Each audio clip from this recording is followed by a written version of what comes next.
মই first experiment কৰিছো দেই এতিয়া যিহেতু আমাৰ হেৰিয়ে ছাৰে ক'লে নহয় জানো ফুলৰ পৰা শিকিব পাৰিব বুলি ওকে ভালকে ৰেপ কৰিলে না এতিয়া ছাৰ কৰক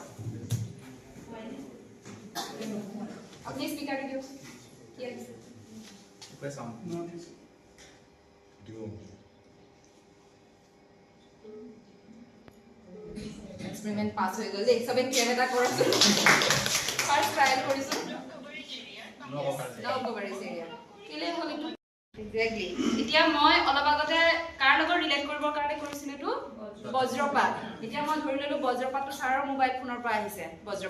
বজ্ৰপাত কাৰ গাত পৰিব ইটো মোবাইলৰ গাত পৰিব কিন্তু মোবাইল ফোনটো ক'ত থাকিলে গাড়ীৰ ভিতৰত থাকিলে গছৰ ভিতৰত থকা নাই ঠিক আছে গাড়ীৰ ভিতৰত থাকিলে কাৰণে তেওঁ বজ্ৰপাত নাই পৰা সেফ হৈ আছে সো এই যে বাউন্ডাৰী এটা যে লগালে যে গুটে চাৰিওফালে যে এটো একচুয়ালি এটা ফিনোমিনন আছে আমাৰ ফিজিক্সত বা আমাৰ সায়েন্সত যেটো কোৱা হয় ইলেক্ট্ৰোস্ট্যাটিক শিল্ডিং বুলি কোৱা হয় শিল্ডিং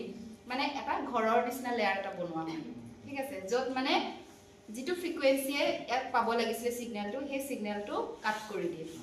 ঠিক আছে যেনেকৈ আমি গাড়ীৰ ভিতৰত যেতিয়া যাও বজ্ৰপাতৰ সময়ত তেতিয়া কি হয় গুটেই চাৰ্জ পাৰ্টিকলছ বিলাক গ্ৰাউন্ড লেভেললৈ গুচি যায় তো মানটো সেফ হৈ থাকে আমাৰ হিউম্যান বডিটো চাৰ্জ পাৰ্টিকল থাকে সেইকাৰণে বজ্ৰপাত পৰিলে আমাক এট্ৰেক্ট কৰিব নহয় জানো কিন্তু এই মানজন ক'ত সোমাই গ'ল গাড়ীৰ ভিতৰত সোমাই গ'ল যত নেকি পজিটিভ চাৰ্জ পাৰ্টিকল বিলাক সব গ্ৰাউণ্ডত নিগেটিভত গুচি গ'ল